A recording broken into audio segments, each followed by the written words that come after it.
ఒక పూర్ణాత్మ కానీ లేకపోతే మూలాత్మ కానీ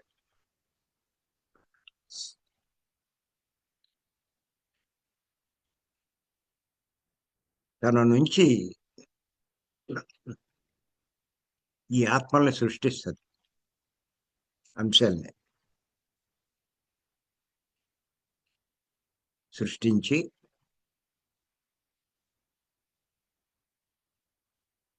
ఇలా తల్లి గర్భంలో తయారయ్యే ఓ శరీరంలో ప్రవేశపెడుతుంది. ప్రవేశపెట్టి దానికో లక్ష్యాన్ని నిర్దేశిస్తుంది. మీరు కూడా మాలాగే ఎదగాలి, మాలా తయారు కావాలి, మేం చేసే పనులన్నీ మీరు చేయగలగాలి, ఆ స్థాయికి మీరు చేరుకోవాలి. అప్పటిదాకా జన్మలు తీసుకోవాల్సిందే అని చెప్పి ఆ లక్ష్యం నిర్దేశించి వారిని ఈ జనన మరణ చక్రంలో ప్రవేశపెడుతుంది. అంతేకాకుండా జన్మ తీసుకున్నాక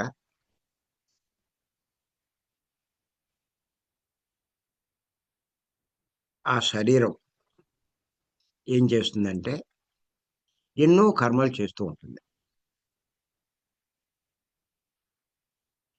ఆ కర్మలు చేయడం వల్ల కర్మ సిద్ధాంతాల్లో కూడా చెప్పుకుంటుంది.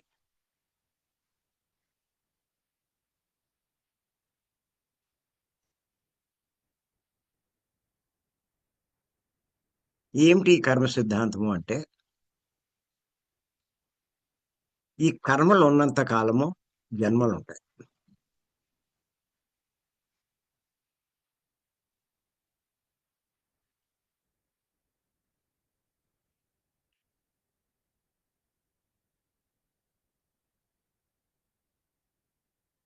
కానీ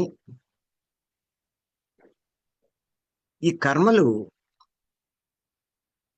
కొన్ని మాత్రమే అనుభవించగలరు ఒక జన్మలో. మిగిలినవన్నీ వారి ఖాతాలో రికార్డ్ అవుతాయి.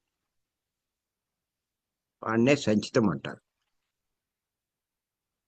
ప్రతి జన్మకి మళ్ళా జన్మ తీసుకున్నప్పుడు అందులోంచి కొన్ని తెచ్చుకుంటారు, మళ్ళా అనుభవిస్తారు, మళ్ళా చేస్తారు, మళ్ళా అవి సంచితంలో యాడ్ అవుతాయి.